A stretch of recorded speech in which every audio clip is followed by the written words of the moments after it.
Hello everyone and welcome to my Minimalist series part 3. Today we're talking about how less is actually more.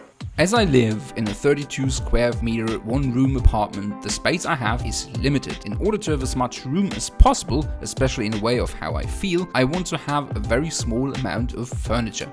In order to need less furniture, I need to own less stuff that I have to store somewhere. As I said in part 2 of my minimalist video series, I try to avoid the urge to buy stuff that I don't need, and I also declutter on a regular basis. From time to time, I go through everything that I own. I pick up each individual materialistic item, asking myself, is it something my daily life benefits from on a regular basis, or is it something that is important to me? I am now at a point where I am pretty happy with how things are. I would still say I own a lot, and I want it to be less, but it's good right now. By owning less and having less furniture, my small and limited apartment feels more open, gives me more room to breathe, looks tidy and cleaned up like a space a grown-up owns. And it gives me more space to embrace what is really important to me. The visual appearance is important to me as well. I try to organize my apartment so it makes sense. It looking good at the same time is more a coincidence.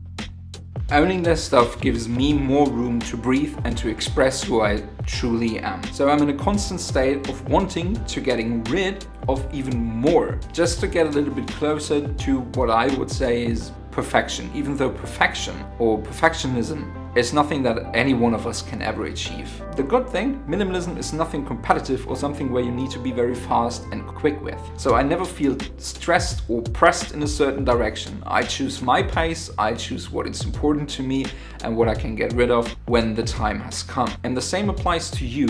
You decide on how much is good enough for you. And that actually brings me to a very important point that I want to address really quickly. If it's not for you, that is totally fine. Maybe you take something else from those videos, some kind of inspiration, and I'm totally happy with that as well. I'm not trying to tell you what the one way is that makes you happy in your life. I think one of the bigger missions for every individual human being out there is to find a way of life, a lifestyle that fits him the best, that makes him the most happy, that makes him the most relaxed and stress-free. For me, that is minimalism.